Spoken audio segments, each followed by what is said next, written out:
want to give them a level field to turn on, keep them balanced a little bit. If you ask Coach Stephon Knight, Remember, both hands, hips, head down and finish through. Let's go. throwing and hitting a baseball Stay with it. Off that backside. Yes. is only a small part of the game. You have to be mentally tough in order to play this game here. It's a lesson he's constantly driving home with his sons, Michael and Stephon Jr., and the team he coaches, which is majority black youth from the inner city. We've been to many tournaments to where we get the looks. We told we just fast. We told we just athletes. Coach Knight says he wants his players to be called baseball players, but sometimes they're called something else altogether. It happens a lot, actually. And it'll happen more than most would like to acknowledge. During that time, We're talking the N-word. we're talking the N-word. We're talking the N-word. It's been multiple times. Both of my kids plays on teams. They played on teams. They can tell you both times. Both of them have witnessed or heard that word while playing the game of baseball.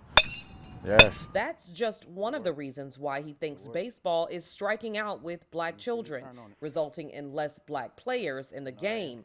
And according to the Institute of Diversity and Ethics in Sport, last season there was a record low of just 6.2% of black MLB players. Add in the price to play and the appeal of other team sports like football and basketball, and you're left with very few on the diamond. Kids like to emulate what they see. And if they're not seeing us in the major leagues, now I'm gonna go shoot this basketball, I'm gonna go run this football, instead of having to deal with being told I'm not good enough to be out here.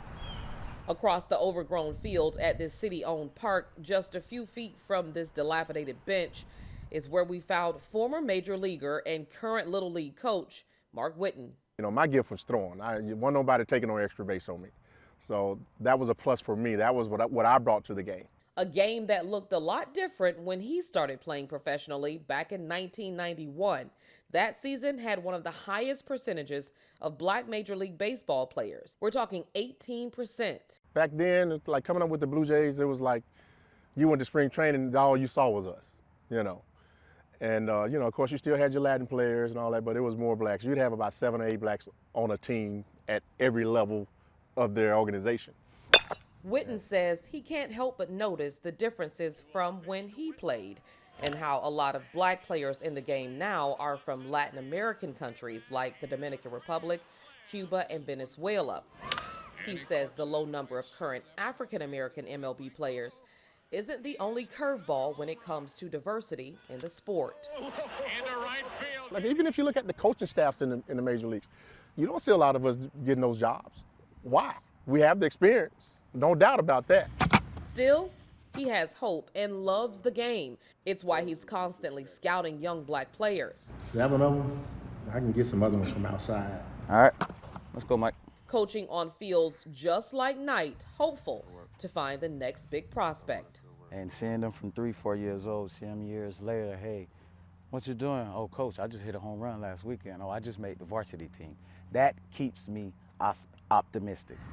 Optimism, talent, and a conscious effort from Major League Baseball and the baseball community. It could be the triple play that helps increase the number of black players. For Knight, it would be the equivalent of scoring the game-winning Drive run. it, okay? In Tampa, Sandra Weathers, Spectrum Sports 360.